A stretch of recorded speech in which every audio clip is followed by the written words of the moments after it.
درود شریف اللهم صل على محمد كما تحب وترضى له. اللهم صل على محمد وأنزله المقعد المقرب عندك يوم القيامة. جزا الله عنا محمدا صلى الله عليه وآله وسلم ما هو أهله. رب اشرح لي صدري ويسر لي أمري واحلل عقدة من لساني يفقهوا قولي. سامعین محترم، ذی القعدہ کا مہینہ شروع ہو چکا ہے. ذی القعدہ، اس مہینے کو ذی القعدہ بھی کہتے ہیں، ذو القعدہ بھی کہتے ہیں، اور یہ بہت برکت اور عظمت والا مہینہ ہے، حرمت اور ادب والے مہینوں میں سے ہے. اور اس مہینے کا جو نام ہے ذو القعدہ، یہ دو الفاظ سے مرکب ہے، دو لفظوں سے جڑا ہوا ہے. ایک ہے ذو بمانا والا، اور ایک ہے القاعدہ، اس کے معنی بیٹھنے. زمانے جاہلیت میں جو ادب اور حرمت والے مہینے ہیں، زمانے جاہلیت میں بھی ان مہینوں کا ادب اور احترام کیا جاتا ہے. اور چونکہ ان مہینوں میں سے ذو القعدہ کا مہینہ بھی ہے، جب ذو القعدہ کا مہینہ آتا تو یہ تو ادب والے مہینوں میں سے ہونے کی وجہ سے زمانے جاہلیت میں وہ لوگ اس مہینے میں جنگ و قتال، لڑائیاں وغیرہ بند کر دیتے، یہاں تک کہ کوئی اپنے بیٹے یا باپ کے ساتھ کو بھی کچھ نہیں کہتا تھا، اور اس مہینے میں لڑائی کرنے سے بیٹھ جاتے تھے. اسی وجہ سے جب یہ لوگ اس مہینے میں ہتھیار ڈال دیتے اور لڑائی وغیرہ سے تھک کر بیٹھ جاتے تو اس مہینے کا نام پڑ گیا ذو القعدہ، یعنی اس مہینے میں آرام سے جنگ و قتال سے بیٹھ جانا، بیٹھنے والا مہینہ ہے، اسی لیے اس کو ذو القعدہ کہتے ہیں. اور یہ ذو القعدہ کا جو مہینہ ہے یہ عظمت اور ادب اور احترام والے مہینوں میں سے مہینہ ہے.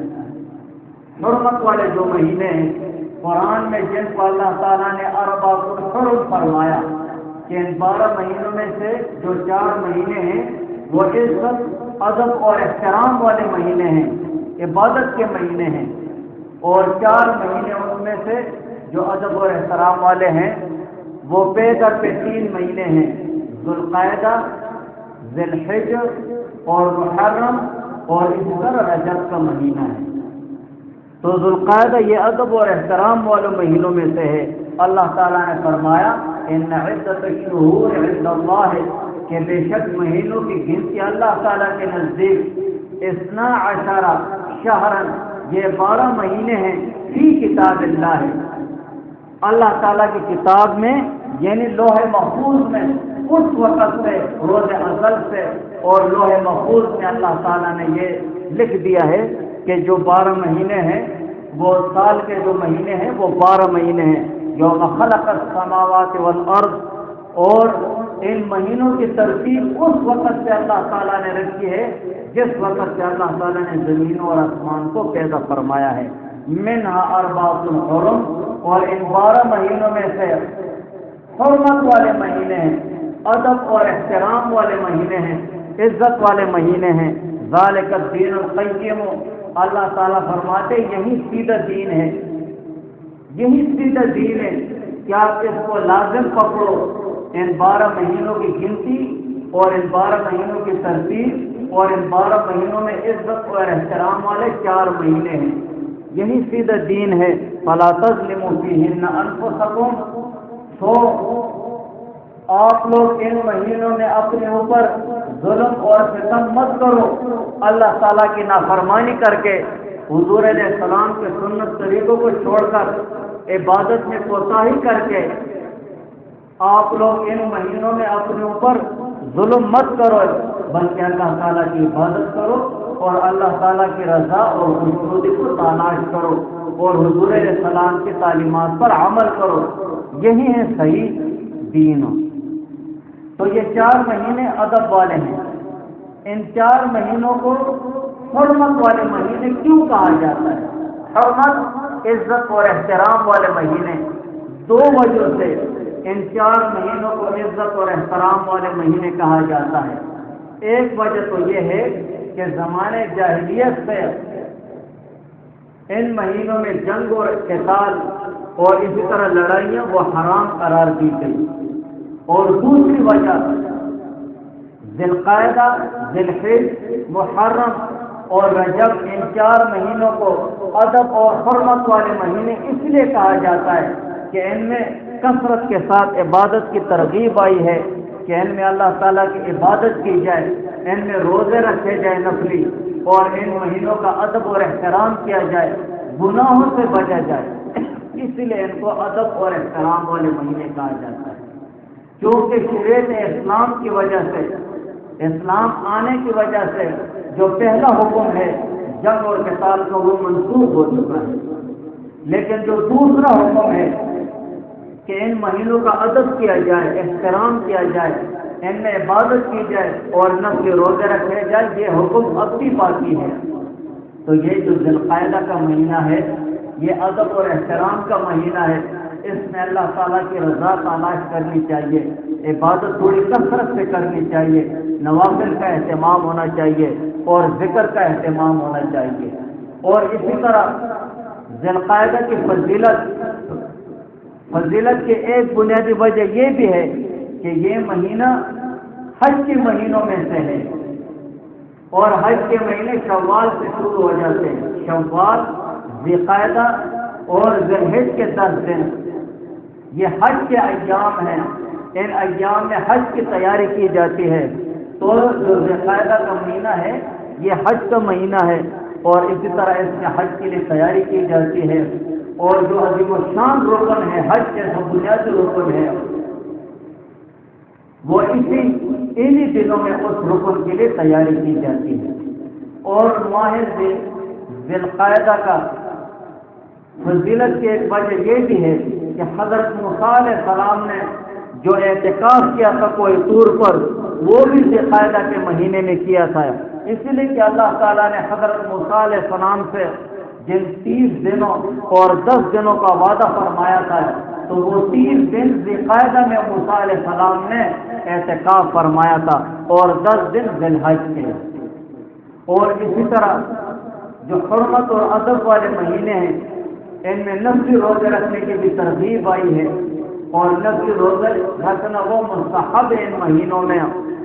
اسی طرح مجیبہ باہلیہ رضی اللہ تعالی عنہ یا اپنے والد یا اپنے چاچا سے روایت کرتی ہیں کہ حضور پاک صلی اللہ علیہ وسلم کی خدمت میں حاضر ہوئے اور پھر چلے گئے، خدمت میں حاضری دی اور پھر چلے گئے، اور 1 سال بعد پھر دوبارہ تشریف لے آئے۔ اس مدت میں ان کی حالت بدل گئی تھی، کمزور ہو گئے تھے، حالت بہت بدل گئی تھی۔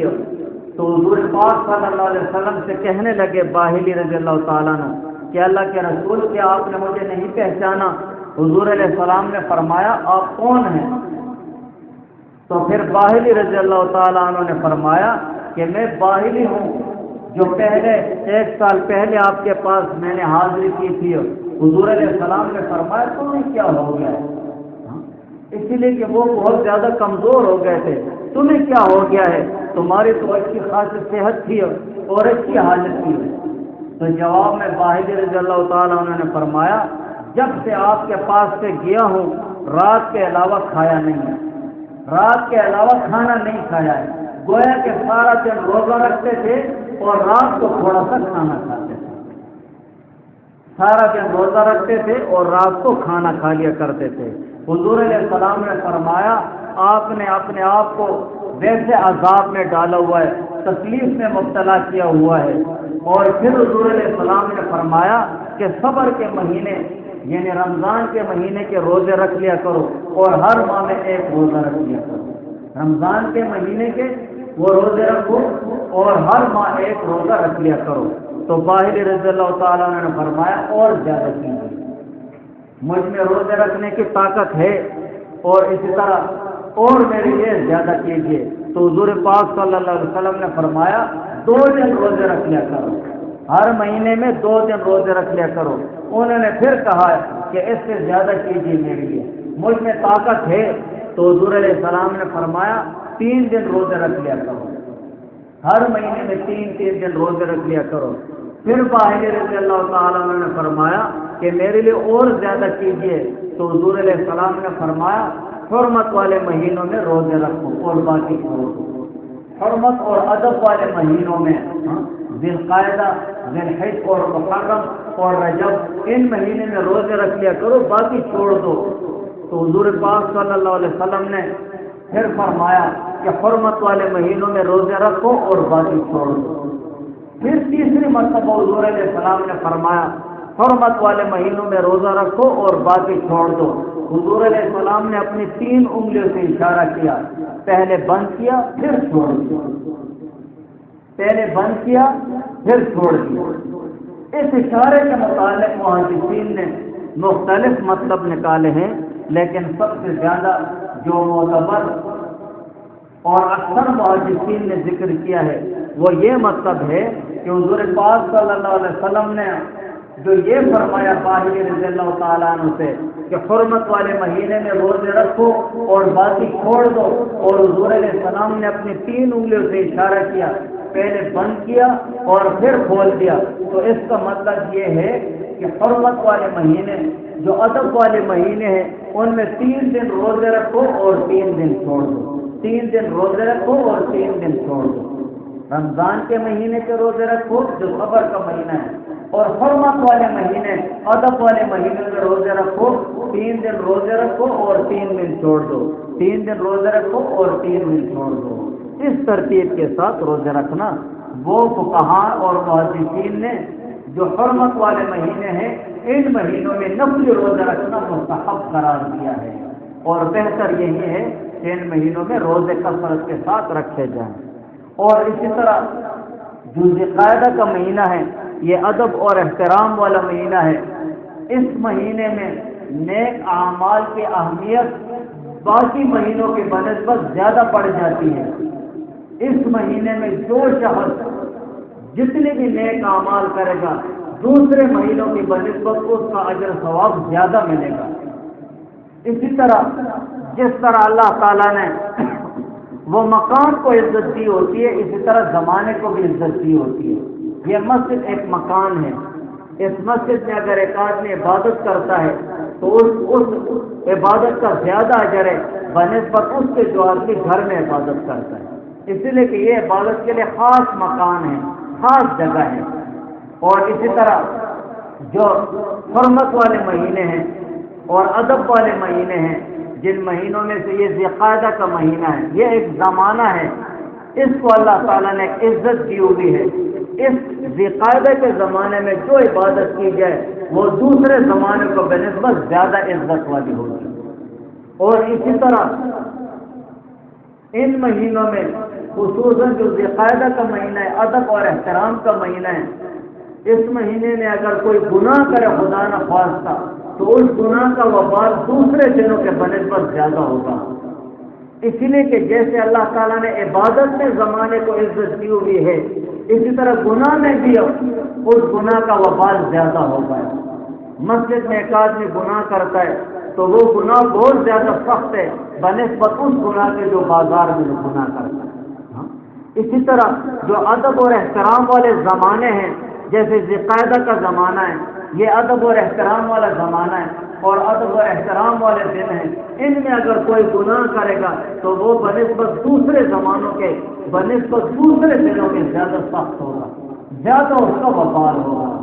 تو یہ جو ذی القعدہ کا مہینہ ہے یہ ادب اور احترام والا مہینہ ہے، اس میں اب زیادہ عبادت کریں، زیادہ نفلی روزے رکھیں، اور ہم اس میں گناہوں سے بچتے رہیں۔ امام ابو بکر جساس رحمہ اللہ تعالیٰ نے لکھا ہے کہ ان مہینوں کی ادب اور احترام والے مہینوں کی خصوصیت یہ ہے کہ جو شخص ان مہینوں میں جتنی زیادہ عبادت کرے گا جتنی زیادہ اللہ تعالیٰ کی عبادت کرے گا، اس عبادت کی برکت سے اور ان مہینوں کی برکت سے اللہ تعالیٰ سال کے دوسرے مہینوں میں عبادت کی توفیق عطا فرمائیں گے۔ یہ اس مہینے کی خصوصیت ہے۔ دیکھو رمضان کا مہینہ ہے، اس کی اپنی خصوصیت ہے۔ ہاں، سال کے 12 مہینوں میں سے ادب والے مہینے، ان کی اپنی خصوصیت ہے۔ اسی طرح سال میں شب قدر ہوتی ہے، اس کی اپنی خصوصیت ہے، ایک برکت ہے۔ شب قدر کے رات میں آپ عبادت نہ بھی کریں، لیکن اس عبادت کی، اس رات کی برکت سے اللہ تعالیٰ تب بھی سبیرہ گناہ معاف فرما دیتے ہیں۔ یہ اس رات کی برکت ہے، خصوصیت ہے۔ شب بارات میں آپ عبادت نہ بھی کریں، صرف فرض عبادت آپ نے پوری کی، نفل عبادت کوئی نہیں کیے، تب بھی اللہ تعالیٰ چھوٹے گناہ آپ کے معاف فرما دیں گے۔ جمعے کے دن کی اپنی فضیلت ہے، جمعے کی رات کی اپنی فضیلت ہے، تو یہ اس کی خصوصیت اور فضیلت ہے۔ اسی طرح جو ادب والے مہینے ہیں، اور ان ادب والے مہینوں میں سے ذی القعدہ کا مہینہ بھی ادب والا ہے۔ جب ان مہینوں میں عبادت کی جائے، اللہ تعالیٰ کی عبادت کی جائے، تو ان مہینوں کی خصوصیت یہ ہے، برکت یہ ہے کہ دوسرے مہینوں میں بھی اللہ تعالیٰ عبادت کی توفیق عطا فرمائے گا۔ اور اسی طرح ان مہینوں میں، ادب والے مہینوں میں، خصوصاً ذی القعدہ کا مہینے میں، جو شخص گناہوں سے بچنے کی کوشش کرے اور گناہوں سے بچتا رہے، اللہ تعالیٰ دوسرے مہینوں میں بھی اس کو گناہوں سے بچنے کی توفیق عطا فرمائیں گے۔ یہ ان مہینوں کی خصوصیت اور برکت ہے۔ تو ذی القعدہ کا یہ مہینہ، یہ ادب اور احترام والے مہینوں میں سے ہے کہ ان میں اللہ تعالیٰ کی عبادت کی جائے اور ان میں گناہوں سے بچا جائے، تاکہ اللہ تعالیٰ ہمیں دوسرے مہینوں میں اور دوسرے دنوں میں عبادت کرنے کی توفیق عطا فرمائے، اور دوسرے دنوں میں اور مہینوں میں اللہ تعالیٰ گناہوں سے بچنے کی توفیق عطا فرمائے۔ اور اس مہینے کی فضیلت کی ایک وجہ یہ بھی ہے، اہمیت کی وجہ، ابو طالب مکی رحمہ اللہ تعالیٰ فرماتے ہیں کہ ذی القعدہ کے مہینے کی فضیلت کی ایک وجہ یہ بھی کہ اس میں 2 وصف جمع ہو جاتے ہیں، 2 صفتیں۔ ایک صفت اس میں یہ ہے کہ یہ ادب والے مہینوں میں سے ہے، حرمت والے مہینوں میں سے، یہ ایک فضیلت۔ اور دوسری فضیلت یہ ہے کہ یہ حج کا مہینہ ہے، کہ اس میں حج کی تیاری کی جاتی ہے، اس میں یہ 2 صفات جمع ہو جاتے ہیں۔ اسی وجہ سے یہ ادب اور احترام کا مہینہ ہے کہ اس میں ہم کثرت کے ساتھ عبادت کریں، اور جتنا بھی ہو سکے ہم اس میں گناہوں سے بچتے رہیں۔